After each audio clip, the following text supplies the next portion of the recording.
Muito bem, com a volta do PT ao poder, do Lula, né, e, vamos dizer, levando em consideração já o histórico dos governos anteriores, levando em consideração a equipe de transição, levando em consideração também o desvaio da classe artística e dos apoiadores, né, é bem provável, entre as porcarias que vão voltar a ser discutidas, né, vão estar em pauta novamente, é a questão da suposta inocência dos criminosos, vamos dizer assim, os criminosos como vítimas da sociedade.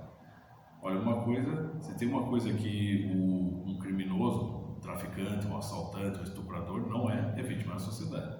Agora, se eles são, bom, se um ser humano é vítima da sociedade, então todos são. A diferença é o seguinte, é que aquele que é criminoso, né, e vítima da sociedade decidiu ser criminoso.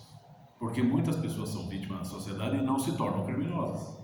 Se você for acompanhar esse raciocínio, você não pode, vamos dizer assim, conceder exclusividade aos criminosos, certo? Por que exclusivamente o criminoso, aquele que assalta, aquele que mata, aquele que trafica, aquele que estupra, por que especificamente esses são vítimas da sociedade? E a moça, né, como ocorreu há pouco tempo aí, entre os milhões de crimes aqui no Brasil, uma moça do Rio de Janeiro, uma adolescente, ela foi assassinada por um assaltante menor.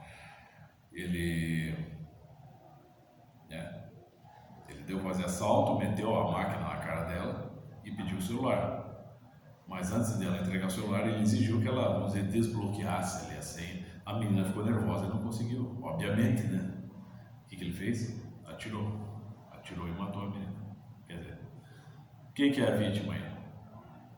Será que ela é a burguesinha capitalista opressora que pouco caso faz os sofrimentos com os outros? E ele tem toda a razão, se não tiver toda a razão, é perfeitamente compreensível que ele tenha feito isso, porque vivemos num mundo de desigualdades. Não, ele fez isso porque ele é ganancioso, só que ele é assim, ele é o ganancioso que não quer se esforçar, ele não quer buscar o ganha-pão dele honestamente. Como disse uma vez uma parente minha, que é professora, pedagoga, falou assim, geralmente o criminoso é assim, ele acha que esse é o caminho mais fácil, mas não é, entende? Esse não é o caminho mais fácil. E aquilo que o professor Olavo bem colocou, né, que é uma coisa que foge, né, vamos dizer assim, é o óbvio que escapa, né, da intuição. O cara, porque assim, você acha que o criminoso, quando ele está armado lá com um 38, de onde ele conseguiu essa arma? Ele ganhou? Não, ele adquiriu isso aí, juntando dinheiro. E eu sei disso porque eu vivi numa favela e eu vi isso. A minha ex-esposa, minha primeira esposa, ex-esposa, foi mulher bandido. Sim, e já me segredou isso aí. Sim, eles juntam dinheiro para comprar arma e para cometer crimes. Eles não querem trabalhar, eles juntam dinheiro não para, né, vamos dizer, fazer compras no mercado. Não, eles juntam dinheiro para comprar armas para ir lá assaltar o mercado. Entendeu? Aí o ganha-pão deles é esse aí, o revólver. Mas tem, agora, uma boa parte, certamente não é a parte significativa da nossa sociedade, né? São pessoas que vivem, não é que elas vivem numa bolha, elas vivem dentro de várias bolhas, né, concêntricas assim. Então tem uns que chegam à estupidez de acreditar, né, tipo como Marcia Tiburi, mas tem alguns piores ainda, que sim, existe uma lógica no assalto. Não, é a lógica do bandido, é a lógica do foda-se ele, eu vou me dar bem. Essa é a lógica do bandido. Tá? Não interessa se as pessoas não estão precisando daquilo que ele vai tirar, e daí? Ele está precisando? Ele vai vender para comprar, ele vai vender para fazer compras para a família dele, ele vai comprar comida para a família dele. Não.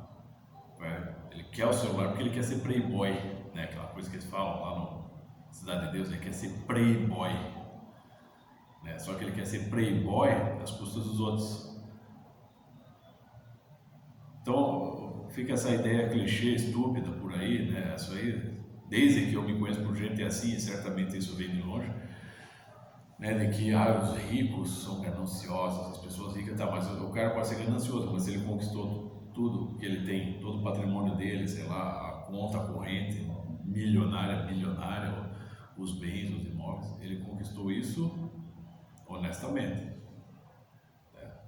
Se não foi honestamente, se você não crê, meu filho, que, sei lá, por exemplo, eu estou aqui na Uni Andrade, isso é um lugar abastado. Você percebe pelo nível de pessoas que frequentam aqui e pelo nível dos colaboradores. Isso aqui é um lugar abastado. E os donos disso aqui são irmãos. Né? É um legado que veio dos pais deles e que eles seguem, né? Como uma espécie de tradição. E eles conquistaram isso como? Praticando assaltos? Não, eles conquistaram, suando, meu filho, né? Acumulando uma poupança e planejando, né? Como construir uma boa universidade, visando em primeiro lugar a educação das pessoas e em segundo lugar o lucro, e é por isso que eles lucram, né? Agora, um traficante, qual que é a diferença de um empresário para um traficante? Um traficante é um empresário às avessas, né? O que ele faz? Ele monta uma linha de montagem, né? Cria uma linha de montagem para você, né? Bota um monte de, né? Um bando de coitados para trabalhar, né? Ali, fazendo papelote de cocaína, fazendo pinos, fazendo, né? Fracionando ali aqueles tabletes de maconha para vender separado e põe outros empregados para vender isso aí. E grande parte, pelo menos a maior parte das entrevistas que eu já vi com os traficantes, chefes de tráfico, tudo, eles não estão nem, porque eles sabem que a droga, ela só destrói, né? Ela vicia e destrói a pessoa, certo? Não adianta dizer, e não adianta ver esse papo de que maconha faz bem, não. Em doses medicinais ela faz bem. A maconha pura é duvidoso e perigoso. E somando isso com os outros tipos de drogas já produzidos, o que eles dizem? Geralmente, aqui e lá para fora, aqui no Brasil e em outros países, eles não estão nem aí, isso vai fazer mal. Eles sempre justificam, eles é que querem, então nós estamos atendendo a eles. Estamos atendendo ao vício deles, então eles que se dão, eu estou lucrando aqui, eu fiz minha parte, vamos dizer assim. Muitos têm esse tipo de arrogância e prepotência. Então, quer dizer, é um tipo de negócio, a quantidade de, vamos dizer assim, de esquerdinhas Nutella que estão ali, um Nike no pé, um Ray-Ban, né, na testa, frequentam os melhores restaurantes, o McDonald's, estão geralmente com as roupas mais caras, estão sempre se queixando da desonestidade e da perversão dos capitalistas, dos empresários. E muitos desses esquerdinhas Nutella também usam drogas. Mas eles não são capazes de se queixar, né, dessa tremenda desumanidade dos traficantes, porque os traficantes eles são sim psicopatas, eles não perdoam. Se você tem dívida, eles vão te matar. Se você não pagar a tua dívida, eles vão te matar. Isso se não fizer uma coisa pior antes de te matar, né? E eles não estão nem aí para o seu bem-estar, eles só querem enfiar droga na sua goela, no seu nariz, nas suas veias, no seu rabo e lucrar em cima de você, e lucrar em cima da sua destruição. Esses são os capitalistas que vocês deveriam criticar, mas vocês não criticam, né? Me dirijo a essas pessoas aí que creem que as drogas ainda são um portal da sabedoria, ou são a expressão da liberdade, ou que, né, algumas drogas, além da maconha, deveriam ser, né, o consumo dessas drogas deveria ser liberado, né? Você deveria ter um país de primeiro mundo onde as drogas são permitidas e tudo se equilibra, né? Você supostamente acabaria com o narcotráfico. Pô, a Holanda virou um lixo, eles tiveram que retornar, eles tiveram que recuar muito das leis ali, de liberação de drogas. Sim, porque a droga destrói. Então o criminoso ele pensa assim, antes você do que eu, né? Se o cara vai te assaltar o sinaleiro, para você estar com o carro lá parado, está com a janela aberta, o cara mete a máquina ali na tua que exige, sei lá, celular, dinheiro, você vai meter a mão no bolso, alguma coisa, ele pode acreditar que você vai tirar uma faca, uma arma para atirar nele. Então o que ele faz? Ele atira muitas vezes e mata a pessoa. Por quê? Porque ele pensa antes dele do que eu. Porque é isso que ele quer. Ele pensa que ele está ganhando a vida fácil. E quanto mais ele decide tornar-se um bandido, pior para ele. Porque mais ele vai somando condenações sobre as suas costas, a sua cabeça. E já aí chega num ponto que ele já não tem mais o que fazer. Ele tem que ficar preso, porque ele não recua mais. Você vê, pega aí, eu que já assisti muitos programas policiais, mas também vi isso de perto. Eles dificilmente confessam, porque o cara que confessa o crime, né, ele tem a chance de deixar de ser criminoso, mas muitos confessam isso orgulhosamente, não, que vão voltar a roubar. Mas a grande maioria, o que eles fazem? Eles negam. Não fui eu, que não sei o que. Por quê? Porque existem muitos advogados que ganham em cima disso, né? Estão lá orientando seus clientes a se declararem inocentes para ganhar, né? Então eles vivem também, advogados, as pessoas ali vivendo o crime. Mas a questão é que o bandido, ele é bandido por uma decisão dele, particular, né? E é só ele que pode parar com isso aí. É como disse a juíza lá, Ludmila Lins Grilo, que ela atende muitos menores infratores e ela tem que descer o sarrafo lá. Os caras vêm, se você não fizer isso, não fizer aquilo por mim, eu vou voltar a ser criminoso. Ela falou, baixa a bola aí, meu filho, porque o melhorar depende em primeiro lugar de você. Nós estamos lhe dando a chance e as condições para que você melhore, mas a decisão cabe a você, então você não vem exigir nada aqui. Tá? Porque também existe toda uma cultura, infelizmente, né? Uma cultura aí perversa, e, vamos dizer assim, cultura de marginal, que tenta colocar essas pessoas como vítimas. Não, vítimas somos todos nós somos vítimas da sociedade, vítimas de nós mesmos. Mas as vítimas da sociedade, sim, entre as vítimas da sociedade, algumas decidem ser criminosas e outras não. Todos têm condições até de ser, mas não são, a maioria não é. Aqueles que decidem ser não devem ter tratamento especial, porque ninguém está dando arma, ninguém está dando arma na mão de um camarada ali e obrigando ele a assaltar. Ele faz isso porque ele quer. É consciente. Não venha com esse papo de que tá difícil, eu estou olhando classificado, não consigo emprego, não.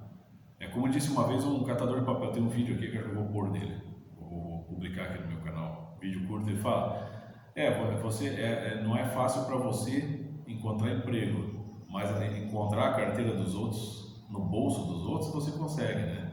Encontrar o celular dos outros no bolso dos outros você consegue. Isso é fato. Para isso você tem habilidade, inteligência, e isso é fato. Né? Não venha dizer que isso é falta de educação, porque se é uma vítima da sociedade é alguém que não teve chance para nada na vida. E é claro que não é isso, porque nós vemos grande parte dos criminosos, sim, e hoje nós temos as câmeras de segurança e os smartphones que registram tudo isso. Né? Muitos criminosos, seja um traficante, seja um assaltante, um assassino, um estuprador ou uma mãe que larga o seu filho numa lata de lixo, todos eles estão, vamos dizer, com a sua educação completa. Está tudo funcionando, é o raciocínio, é a imaginação, o pensamento estratégico, é a tomada de decisão, né? São, assim, vamos dizer assim, tudo está funcionando, o modo de se comportar, né? Você vê falei aqui uma vez, uma moça que teve um filho e decidiu largar, ela estava viciada em drogas e decidiu largar seu filho num canteiro de obras para morrer. Então ela sabia que só tinha uma passagem para aquele canteiro de obras, ela passou, havia várias câmeras de segurança e ela tentou se disfarçar diante das câmeras de segurança. Então é uma verdadeira atriz, né? Passou com a criancinha ali mocada aqui, né? Oculta ali sobre o seio dela. Passou ali como que não quer nada, e você vê, ela pensou, ela refletiu, meditou bastante, onde eu vou largar essa criança para morrer, né? Como eu vou representar diante das câmeras, que horário eu posso passar ali sem que ninguém me perceba, né? Como é que eu vou disfarçar, enfim, tudo está funcionando ali, tudo. Todas as habilidades intelectuais estão funcionando muito bem. O que não está funcionando ali é a índole, meu filho. É o caráter. Tá? Então, se um sujeito é criminoso, é porque ele tem uma falha no caráter dele. Ele decidiu ser ruim. Não é porque ele faltou educação ou faltou chance. Porque o já falecido ex-esposo da minha ex-esposa, já isso foi nos anos 90, ele na época já largou o emprego para se tornar bandido. Ele ganhava pouco, e o que ele queria? Ele queria ganhar muito, mas ele, né, observando em torno de si, aquele favelão, muita gente, né, assaltando e traficando, ele, vamos dizer assim, identificou-se com a índole daquela gente e decidiu ir para o crime. Em menos de 3 anos estava morto. Ele foi vítima? Não. Foi uma decisão dele. Ele tinha tudo para crescer.